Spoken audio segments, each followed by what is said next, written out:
Water is the lifeblood of Mother Earth. Whether it's frozen in the form of rain or clouds, in rivers, lakes, and oceans, water is around us and sustains us all.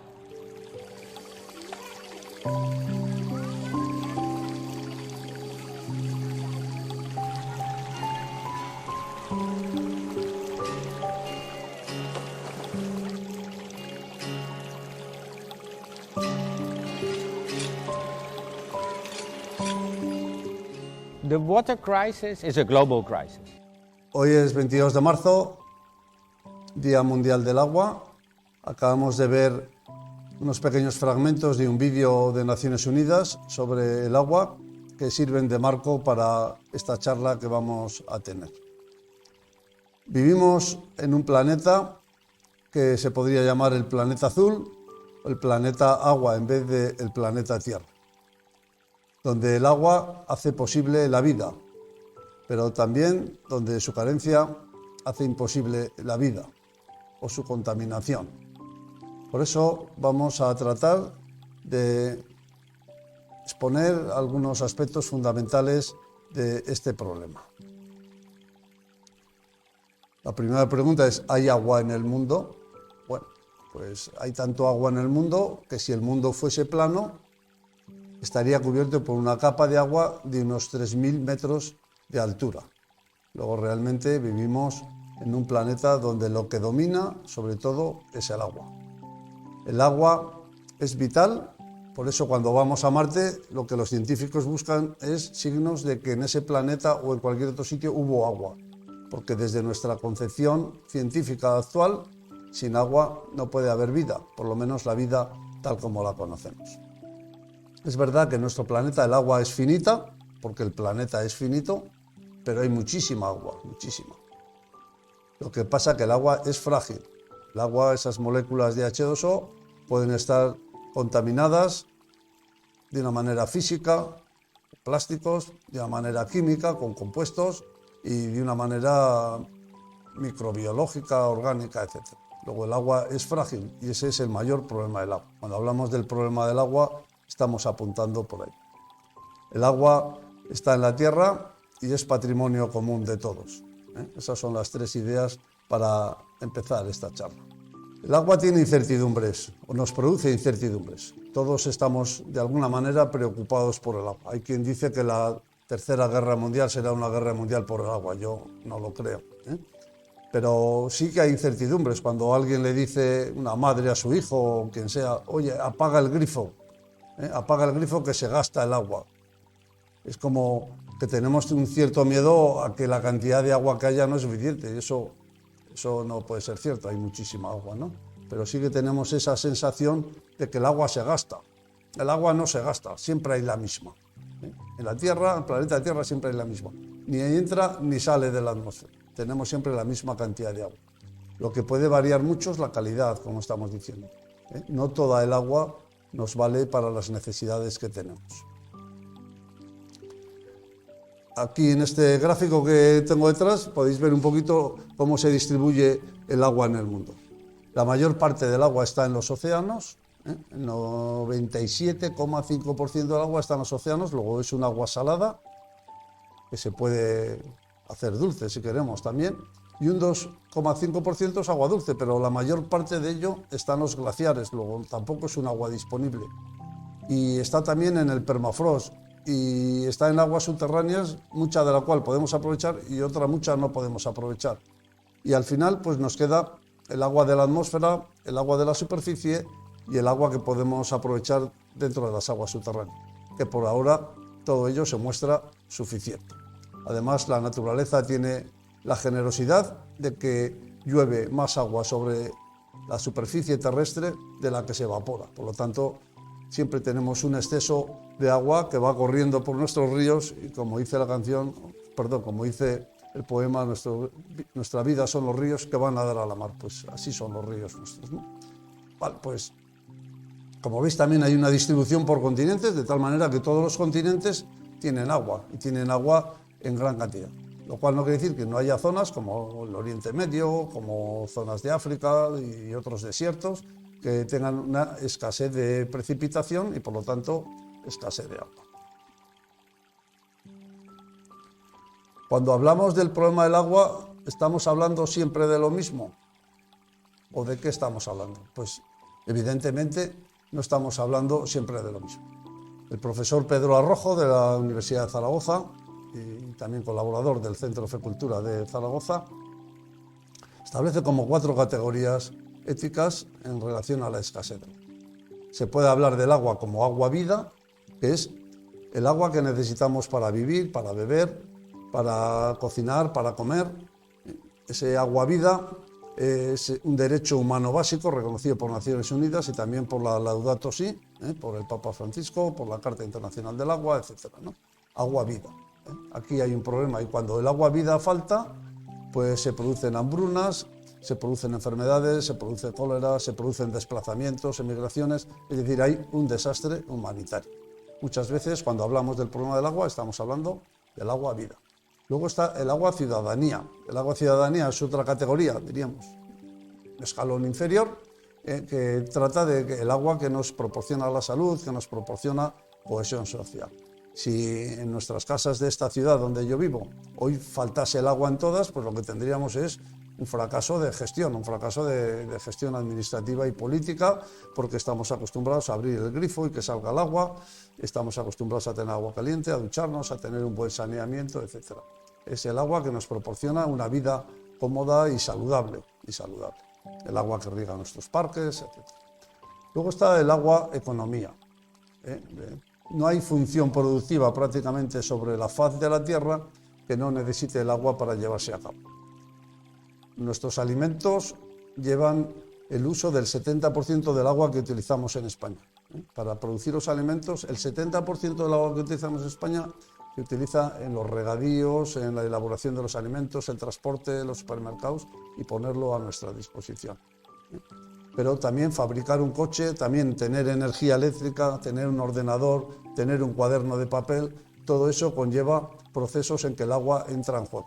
Fundamentalmente la energía. Sin agua la energía sería otra cosa. Este agua economía es el Estado, la administración, la gobernanza la que tiene la obligación de usarlo y administrarlo con una cierta racionalidad, que no siempre existe porque sabemos muy bien que la gestión política muchas veces está al servicio de intereses pues, de multinacionales, de empresas, etc. Por ejemplo, sin entrar a juzgar, el sitio de España que prácticamente exporta más agua a Europa es el sitio más seco, que es el Levante y Andalucía. Levante y Andalucía, un sitio con una escasez, no es una escasez, pero un sitio semidesértico o semiárido, con pocas precipitaciones, dificultades para tener agua, que está pidiendo otras bases, pues produce enorme cantidad de alimentos que se exportan a Europa. Y en esos alimentos estamos exportando una gran cantidad de agua. Y muchas veces las empresas que se benefician de todo eso, pues son grandes empresas, son grandes bancos, son multinacionales, etc. Entonces, el agua economía es la clase política, el gobierno, los que tienen la obligación de intentar administrarlo con racionalidad y con sentido común.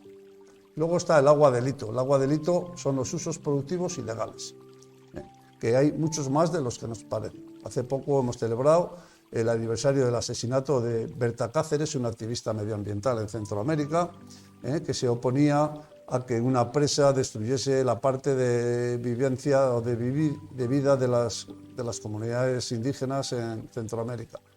Pero también hemos oído hablar de Coca-Cola que acapara tierras para producir el azúcar y que en ese acaparamiento de tierras pues también acapara el agua que luego les falta a las comunidades locales que viven en esa zona. Hay muchos usos de agua delito en las explotaciones mineras, en los vertidos de las explotaciones mineras, etc. Eso pues habría que ponerle coto y hoy día no debiera existir. Por lo tanto, podemos abrir, una vez que hemos visto estas 4 categorías, podemos hablar de que hay una crisis global del agua. Bueno, yo creo que lo primero que habría que decir es que la crisis del agua, si la hay, y ahora vamos a hablar de ella, no es más que un síntoma o una manifestación más de una crisis global, que es el mal cuidado que hacemos de la casa común. Está la crisis del agua, pero está la crisis de la contaminación, está la crisis del cambio climático, está la crisis de la pobreza social, está la crisis de las migraciones. El conjunto es que vivimos en un mundo enormemente desordenado, desequilibrado, injusto, consumista, que estamos destrozando el equilibrio ecológico y ecosistémico. Entonces el agua es una manifestación más. Pero me quiero fijar en dos cosas. La Laudato Si habla mucho sobre el agua y destaco esa frase. El acceso al agua potable y segura es un derecho humano básico, fundamental y universal, porque determina la sobrevivencia de las personas y por lo tanto es condición para el ejercicio de los demás derechos humanos. Esto lo dice el Papa, pero lo dirán también las Naciones Unidas. Pero aún así hay gente como el director general de Nestlé, en un vídeo que corre por ahí por internet, donde manifiesta que el agua es una mercancía más y que tiene que estar privatizada y que es eso que dicen las ONGs de que todo el mundo tenga acceso gratuito al agua. Eso no puede ser. Bueno, el Papa piensa lo que ahí pone. Y la Laudato Si tiene otras muchas citas sobre el agua relacionándolo, la crisis del agua, con la pobreza. El Objetivo de Desarrollo número 6 de Naciones Unidas dice garantizar la disponibilidad de agua y su gestión sostenible y saneamiento para todos. Estos dos enunciados, ¿qué nos quieren decir? Están hablando, dentro de las categorías que hemos dicho antes, del agua vida y también del agua ciudadanía, pero del agua vida. Este primer concepto básico, que es que necesitamos el agua para vivir y que todo ser humano, por el hecho de serlo, tiene que tener un acceso al agua potable, de calidad y al saneamiento. Las dos cosas son importantísimas. El saneamiento también es muy importante. No solo el acceso a agua de calidad, sino también al saneamiento. Naciones Unidas, si buscáis un poco en su página web, no veréis muchas pistas de cómo se va a conseguir esto en el 2030. Es muy fácil enunciar un objetivo, pero ¿cómo vamos a conseguir que 2.000 millones de personas dentro de 9 años tengan acceso a un agua potable de calidad y a un saneamiento? Pues parece muy difícil, porque esto implicaría una gobernanza global, un esfuerzo decidido de todos los países porque esto se consiga, y ya sabemos cómo somos. Estamos en plena pandemia y los países pobres van a ser los últimos en recibir la vacuna. Bueno, pues esto es así. Entonces, sí, hay una crisis global del agua, pero es una manifestación de otras muchas crisis, porque todo está unido. Eso es una frase que usa mucho el Papa en la Laudato Si, todo está conectado, por lo tanto, es difícil que pueda haber un agua de calidad en un ecosistema que está contaminado. Si nuestros montes están deforestados, si el Amazonas lo estamos quemando o deforestando, si Indonesia se está deforestando, luego queremos tener un agua de calidad. Si el agua se purifica en la tierra, el agua se purifica en la tierra. El agua le contaminamos con nuestro uso, pero luego se va purificando la tierra. Si la tierra no está para purificar agua, fijaos que nosotros bebemos hoy un vaso de agua limpia y cristalina y son las mismas moléculas de agua desde que la tierra existe. Son las mismas moléculas que pudo beber un dinosaurio, sudar un esclavo negro en Estados Unidos o Julio César. Las mismas moléculas de agua están funcionando en el ciclo del agua continuamente a través de miles de años. Y en el ciclo del agua se van purificando. En esos procesos de evaporación, precipitación, arrastre, la tierra, ¿no? Luego, todo está unido, no podemos hablar del agua como algo separado.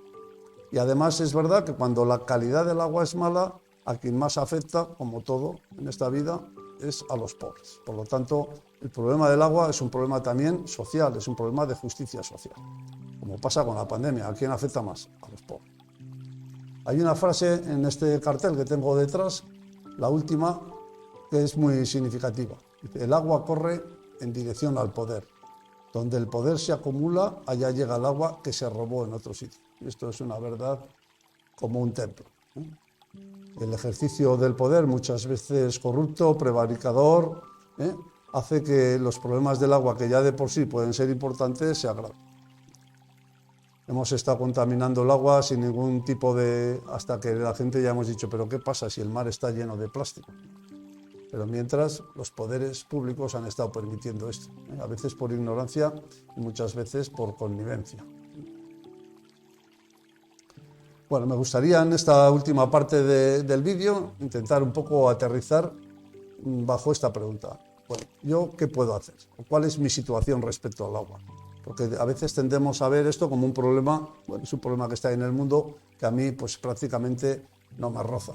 Y eso no es cierto, ¿eh? A mí me roza y mucho. Una explicación primera y básica. El agua tiene como 3 colores, puede tener más, pero hay 3 colores básicos que más o menos conocemos todo el mundo que tocamos el tema del agua. Hablamos del agua azul, el agua verde y el agua gris.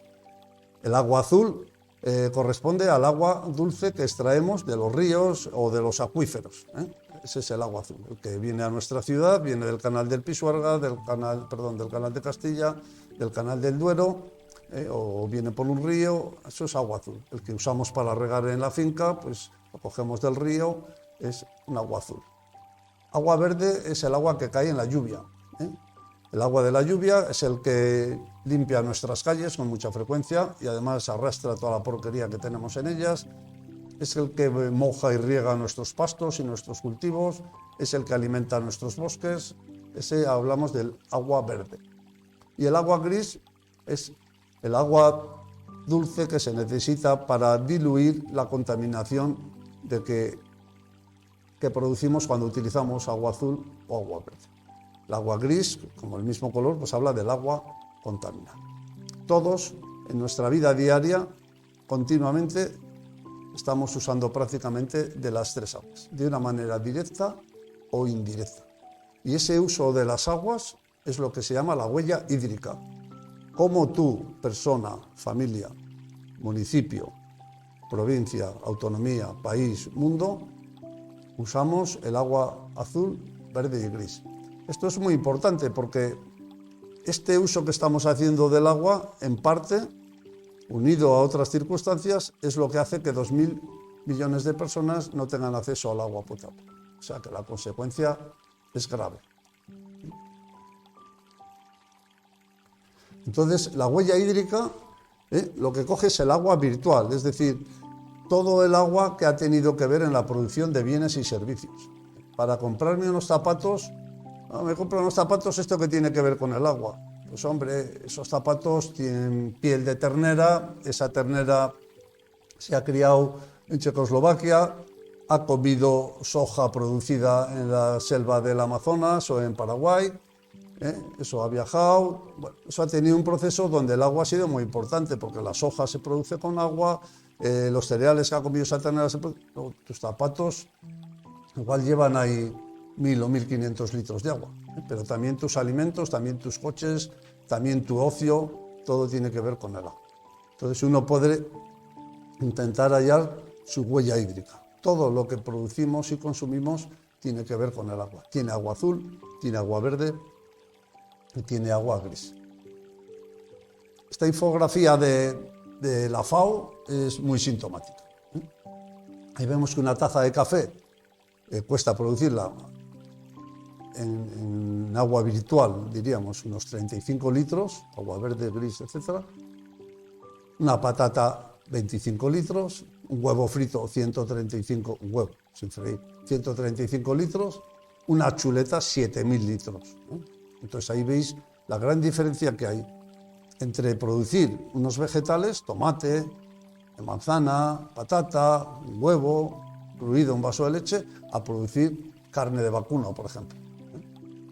Además de que el vacuno es un gran contaminador por efecto del metano, producir carne de vacuno, pero también de porcino, pues exige una gran cantidad de agua, por lo que he dicho. Las vacas comen muchísima cantidad de piensos y todos esos piensos se han producido de una manera agrícola, bien la soja fuera de Europa, pero luego se ha traído aquí, el transporte, etcétera, o bien en nuestros cultivos intensivos que echan fertilizantes químicos, cuya producción a su vez necesita agua y que además están contaminando los acuíferos, etcétera, ¿no?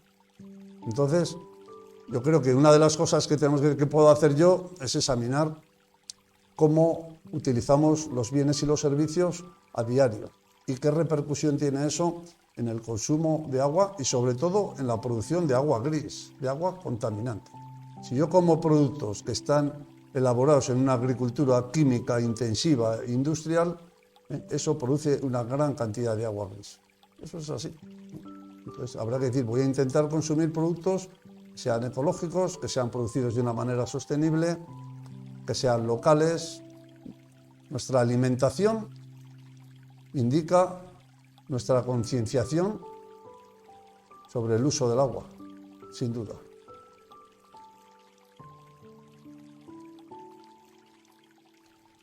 Entonces, es verdad que en el mundo hay desastres naturales que tienen que ver con el agua, ¿no? Las grandes crecidas, las grandes riadas, inundaciones, pero esas a veces también tienen que ver con el cambio climático, con la contaminación, por aquello que todo está unido, ¿no?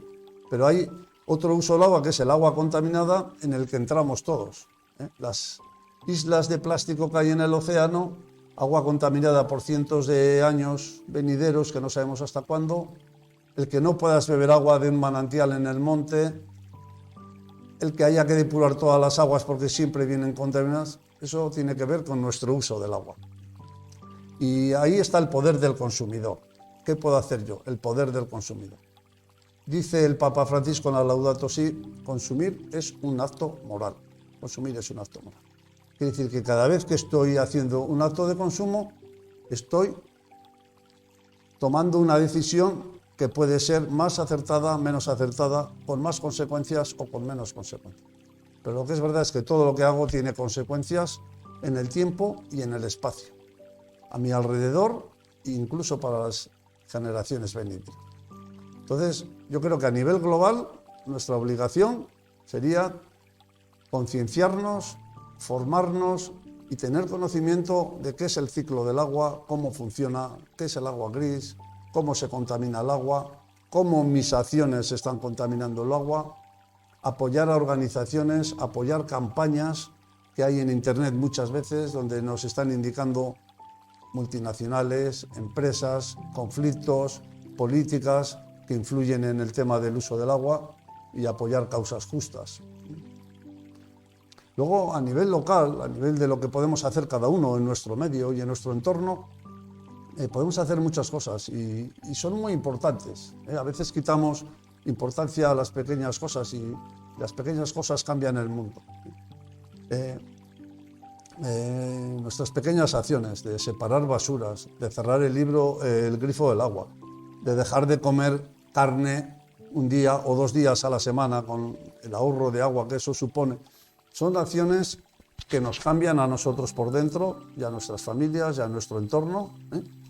Tienen un valor en ese sentido pedagógico, nos enseñan otro modo de vivir, otro modo de estar en el mundo, pero son valores también, son acciones que tienen, un valor simbólico. Es decir, esto que yo estoy haciendo apunta más allá de no comer 1 kilo de carne, apunta a que queremos un mundo distinto, donde no consumamos tanto agua, donde seamos respetuosos, donde trabajemos para que todas las personas tengan acceso al agua potable y de calidad. Ese es el valor simbólico, ¿eh? Yo dejo de comer carne, yo ahorro agua, yo gestiono el agua de una manera distinta porque apunto hacia otra realidad que sea más justa, que sea más social, donde todos quepan, etc., ¿no? Y lógicamente tiene un valor político. Hasta hace 3 años la mayor parte de los alimentos y cosméticos tenían aceite de palma, porque el aceite de palma tiene una textura que permite trabajar muy bien en la alimentación, en la cosmética, etc. Cuando se ha descubierto que el aceite de palma está deforestando Indonesia y que además no es buena para la salud, sobre todo lo segundo, porque somos bastante egoístas, la gente ha empezado a rechazar el aceite de palma y ahora ya muchas empresas hacen sus galletas y ponen sin aceite de palma o hacen sus margarinas sin aceite de palma. Entonces el poder del consumidor, lo que hacemos también tiene una fuerza política. Ayudamos a que las empresas que solo buscan el beneficio, su máximo interés, el beneficio económico, a veces un interés criminal, porque pasan por encima de las vidas de las personas, cuando el consumidor les fuerza, pues van cambiando las cosas. Esto pasa con el aceite de palma, esto pasa con las campañas que hace Oxfam en contra del acaparamiento de tierras, esto pasa con muchos productos. Los coches ahora van a ser eco o van a ser eléctricos. ¿Por qué? Porque el consumidor viene demandando otra cosa, ¿no? Bueno, pues desde ese valor pedagógico, simbólico y político que tienen nuestras pequeñas acciones, podemos plantearnos cómo actuar en casa, cómo me ducho, cómo lavo la ropa, qué detergentes uso, qué lavavajillas, cómo, sobre todo cómo. Pero también en nuestro trabajo hay que ser conscientes de que podemos cambiar muchas cosas. Yo soy agricultor, gasto millones y millones y millones de litros de agua al año en mi finca para producir alimentos. Esos millones de litros a veces arrastran nitratos y fertilizantes hacia las aguas subterráneas y las estoy contaminando. Pues si tengo un poco de responsabilidad, tendré que pensar cómo hay que gestionar ese agua, cómo hay que gestionar esos fertilizantes y cómo voy a producir alimentos con un consumo mínimo de agua y sin crear agua gris, sin contaminar. Pero no solo el agricultor, el que trabaja con papel, el que tiene una tienda, tengo una tienda de alimentación, ¿qué vendo? Si tengo una tienda de bebidas, ¿qué vendo? Si tengo una reprografía, ¿qué tipo de papel uso? Todos tenemos cada día muchas circunstancias en las que decidimos cosas y siempre hay una cosa que es más ecológica, es decir, cuida más la casa común de todos que la otra. Pues hay que ir tomando decisiones, aunque a veces esas decisiones nos rasquen el bolsillo, pero el bolsillo no es lo más importante que tenemos en la vida. Lo más importante que tenemos en la vida está a esta altura, no está a la altura del bolsillo. Entonces hay que tener corazón para buscar un mundo mejor. Todo lo que hacemos influye. ¿Y a dónde hay que apuntar? Pues en lenguaje cristiano hay que apuntar, como dice el Papa, a una conversión hacia la ecología integral. Hay que ir buscando un mundo donde la ecología integral, es decir, en todos los aspectos de nuestra vida, tome forma. Que sea un mundo más justo, donde todos quepamos, donde haya sostenibilidad, donde se aseguren las futuras generaciones. En lenguaje menos religioso, habría que decir que vamos hacia una transición ecológica, hacia una transición hacia un mundo distinto, porque como sigamos en el camino que estamos, este mundo lo acabamos destruyendo de una manera inexorable. Cada vez serán más, en vez de menos, las personas que no tienen acceso al agua potable. Cada vez serán más, en vez de menos, las personas que no tienen acceso al saneamiento. Transición o conversión, es lo mismo. Dos palabras que indican un mismo horizonte para todos nosotros. Y con esto termina este vídeo, siento haberme alargado un poquito, y quiero terminar con este colibrí que sale ahí, que hace referencia a un cuento contado por una activista ambiental africana, que habla de ese incendio grande que hubo en la selva, donde todos los animales huían despavoridos cuando no morían quemados, y en esta huida se subían a los cerros para ver el fuego. Había un colibrí que cada poco volaba desde el río hasta el fuego tratando de llevar una gotita de agua para apagar el incendio. Los grandes animales, como el elefante, decían, pero pequeño colibrí, ¿dónde vas tú? Echa una gotita de agua, ¿no ves que no puedes apagar el fuego? Mientras él estaba ahí quieto, que él sí igual podía haber echado con su trompa, ¿no? Podemos hacer un paralelismo entre quién es el elefante hoy en este incendio en el que estamos viviendo y quién es el colibrí. Nosotros somos todos colibrís, ¿no? Y el colibrí le contestó al elefante, yo hago lo que puedo. Pues en el Día Mundial del Agua, momento de plantearnos qué podemos hacer cada uno de nosotros.